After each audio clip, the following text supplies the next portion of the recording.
Hello and I welcome you to world affairs. मैं हूं Prashant Dhawan. Now recently China के जो विदेश मंत्री है वैंग यी, ये ऑर्गेनाइजेशन ऑफ इस्लामिक कोऑपरेशन का समिट अटेंड करने के लिए गए थे पाकिस्तान में। अब पाकिस्तान की कैपिटल इस्लामाबाद में खड़े होकर इन्होंने कश्मीर, पाकिस्तान की सिक्योरिटी से रिलेटेड बहुत सारी बड़ी बड़ी स्टेटमेंट कर दी। अब देखा गया कि इंडिया ने फाइनली चाइना के विदेश मंत्री की जो स्टेटमेंट है इसको काउंटर करते हुए ये कहा है कि पहली बात तो हम लोग रिजेक्ट करते हैं जो भी रेफरेंसेस दिए गए थे चाइना के विदेश मंत्री द्वारा during a speech at the opening ceremony. China के विदेश मंत्री ने यह कह दिया अपने स्पीच में कि जो पोजीशन बहुत सारे इस्लामिक कंट्रीज की है कश्मीर को लेकर, चाइना भी वही पोजीशन रखता है। और अगर यहाँ पे आप सोच रहे हैं इसका मतलब तो कुछ भी हो सकता है ना, चाइना यहाँ पर हो सकता है कि सिर्फ यूएन रेजोल्यूशन की बात कर रहा हो। हालांकि इन्होंने बोला नहीं यूएन रेजोल्यूशन की बात, इन्होंने ये कहा है कि जो इस्लामिक कंट्रीज का व्यू है कश्मीर को लेकर वही चाइना का है। उस स्टेटमेंट के बाद चाइना ने फिर ये भी ऐड कर दिया कि हमेशा पाकिस्तान की जो सॉवरेनिटी है, जो टेरिटोरियल इंटीग्रिटी है पाकिस्तान की, उसको डिफेंड करने के लिए चाइना खड़ा रहेगा पाकिस्तान के साथ। यहां पर आप देख पाओगे China assures Pakistan of firm support in defending sovereignty. तो जो ये स्टेटमेंट है ये अपने आप में बहुत जरा बड़ी है। पहले चाइना कश्मीर की बात करता है, फिर कहता है कि चाइना बिल्कुल सपोर्ट करेगा पाकिस्तान को अपनी सॉवरेनिटी को डिफेंड करने में। अब इंटरेस्टिंग बात मैं आपको ये बताऊं, मुझे याद आ रहा है सेम ऐसी स्टेटमेंट यूएसए के जनरल्स, यूएसए के जो प्रेसिडेंट थे उस टाइम के 1970s में, उन्होंने दी थी पाकिस्तान को इंडिया के साथ युद्ध से पहले। इस पर कई बुक्स भी लिखी गई है। आप देखोगे यूएस की ऐसी एश्योरेंसेज आई थी कि बस पाकिस्तान के लिए हम खड़े रहेंगे, पाकिस्तान को हमारा कंप्लीट सपोर्ट होगा, मिलिट्री सपोर्ट, यूएन में सपोर्ट। और काफ़ी हद तक यूएसए ने फिर 1971 वॉर में पाकिस्तान को सपोर्ट किया भी था।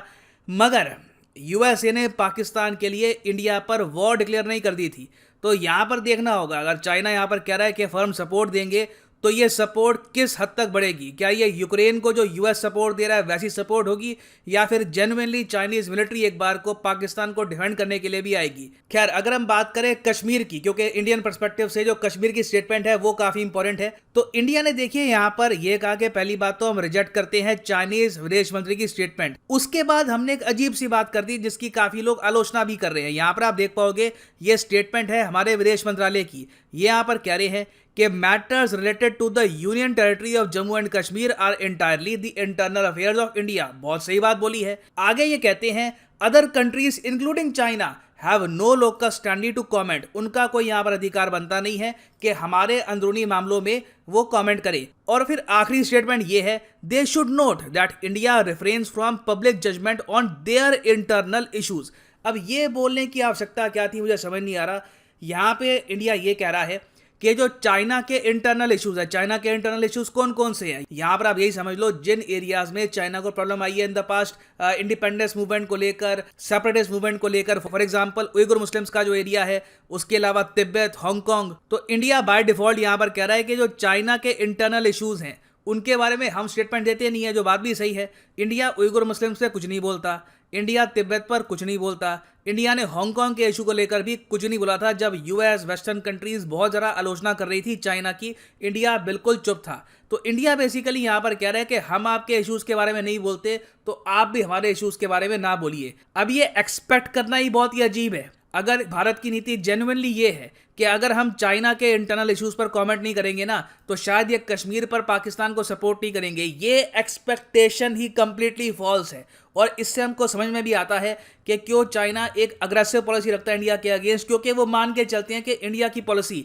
बहुत ज़्यादा डिफेंसिव है ना। अब यहाँ पर आप ये पूछेंगे कि मगर चाइना इस टाइप का सपोर्ट पाकिस्तान को क्यों दे रहा है, वो भी OIC कॉन्फ्रेंस की मीटिंग के दौरान। देखिए, चाइना पाकिस्तान से एक्सपेक्टेशन ये लगाकर बैठा है कि मुस्लिम वर्ल्ड अपने आप में बहुत बड़ा है। बहुत से देश हैं जो आज के समय इस्लामिक कंट्रीज़ हैं, OIC के अंडर बहुत से देश आते हैं। तो चाइना ये मान के चल रहा है कि Pakistan almost as an agent China की हेल्प कर सकता है इन सब कंट्रीज़ पर अपना इन्फ्लुएंस बढ़ाने के लिए।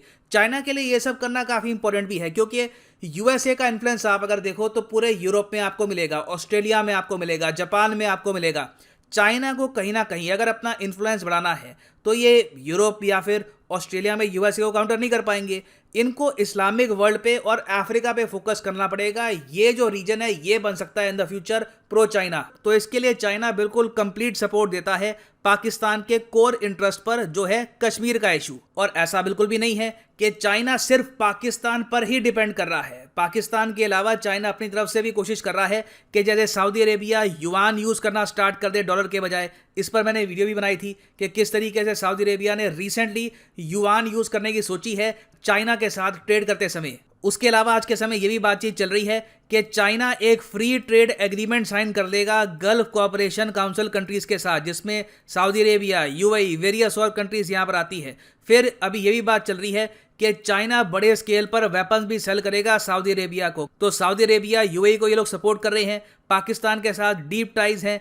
ईरान में इन्वेस्टमेंट की बात करी है चाइना ने। तो मुस्लिम वर्ल्ड ओवरऑल चाइना के लिए बहुत ज़्यादा इंपॉर्टेंट है। तो डेफिनेटली चाइना की तरफ से ऐसी स्टेटमेंट्स आएंगी जहां पर एक बार को ये लोग इंडिया को टारगेट करेंगे पाकिस्तान की गवर्नमेंट को खुश करने के लिए ना। अब क्वेश्चन यहां पर यह आता है कि क्या इंडिया की जो स्ट्रेटजी है कि चाइना के जो सो कॉल्ड इंटरनल अफेयर्स है उस पर कॉमेंट मत करो और एक्सपेक्ट करो कि उसके बदले में ये भी जो हमारे इंटरनल अफेयर्स हैं उस पर कॉमेंट नहीं करेंगे। क्या ये पॉलिसी ठीक है? क्या इवेंचुअली ये इंडिया को सही रास्ते पे लेके जा रही है? ये मैं यहाँ पे आपसे पूछना चाहूंगा आपके हिसाब से कि क्या इंडिया को ये कहना चाहिए कि हम आपके इंटरनल इश्यूज पर कॉमेंट नहीं करते। एक बार को इंडिया यहाँ पर यह भी कह सकता था कि हम आपके जो डिस्प्यूटेड इश्यूज हैं उस पर कमेंट नहीं करते, क्योंकि जेन्युइनली आप अगर देखो तो हांगकांग को लेकर डिस्प्यूट है, उइगुर मुस्लिम्स को लेकर एक जेन्युइन डिस्प्यूट्स आज के समय बना हुआ है। वहां पे कई सेपरेटिस्ट मूवमेंट्स भी चल रही है। रिसेंटली टर्की ने भी, आप इमेजिन कर सकते हैं, टर्की पाकिस्तान के साथ मिलकर काम करता है। टर्की ने ओआईसी की समिट के दौरान ही चाइना के विदेश मंत्री के मुंह पे कह दिया कि आप लोगों के देश में उइगुर मुस्लिम्स के जो राइट्स हैं उन पर नेगेटिव इंपैक्ट आ रहा है। जब टर्की इतनी बोल्ड फॉरेन पॉलिसी ले सकता है तो हम लोग इतना ज़्यादा डिफेंसिव क्यों रहते हैं चाइना को लेकर? तो देखिए, आने वाला समय इंडिया के लिए बहुत टेस्टिंग होगा। रशिया की जो डिपेंडेंस है चाइना पर ये लगातार बढ़ती जाएगी और चाइना ने ये बात क्लियर कर दी है कि ये एक बार को इंडिया के साथ रिलेशंस खराब करना ये स्वीकार करेंगे अगर उसके बदले में पाकिस्तान के साथ रिलेशंस और इस्लामिक वर्ल्ड के साथ रिलेशंस लगातार और इम्प्रूव होते रहते हैं। तो कहीं ना कहीं हमको देखना होगा कि क्या हम लगातार डिफेंसिव फॉरेन पॉलिसी अपनाएंगे या फिर कहीं ना कहीं आकर आपके इंटरनल इश्यूज, इस टाइप के जो वर्ड्स हैं, इनको यूज करना बंद करेंगे। तो लिखिएगा इसके बारे में कमेंट सेक्शन में कि आपके हिसाब से इंडिया को ऐसे वर्ड्स यूज करने चाहिए या नहीं। मैं जेन्युइनली जानना चाहूंगा आपका ओपिनियन। और फाइनली मैं आपको ये भी बता दूं कि अनअकैडमी का जो यूपीएससी कॉम्बो कोर्स है, यहाँ पर फ्लैट 20% डिस्काउंट चल रहा है। कमेंट सेक्शन में जाओ, यहाँ पे आपको दिखेगा लिंक फ्लैट 20% ऑफ। इस लिंक पे करो क्लिक और यहाँ पे आप परचेज कर पाएंगे यूपीएससी कॉम्बो पैकेज, जिसके अंडर आप यूपीएससी प्रीलिम्स, मेंस, ऑप्शनल तीनों की ही तैयारी कर सकते हैं इन ए सिंगल परचेज। और यहाँ पे आपको दिखेगा 12 मंथ का कोर्स, 18 मंथ, 24 मंथ, 36 मंथ। अगर आपके पास अभी टाइम है, कॉलेज स्टूडेंट हो, 2-3 साल बाद आराम से एक यूपीएससी एग्जाम का अटैम्प्ट देना है, तो जो 36 मंथ का कोर्स है ये भी आप कर सकते हैं अटैम्प्ट। सिंपली यहाँ पे आपको कोड डालना है PD10 और प्राइसेस और ज़्यादा यहाँ पर गिर जाएंगे। You will get a flat 20% discount. So use the code PD10 and save money. इसी नोट के साथ ये है वीडियो कांत। Thank you for listening and as always God bless you all.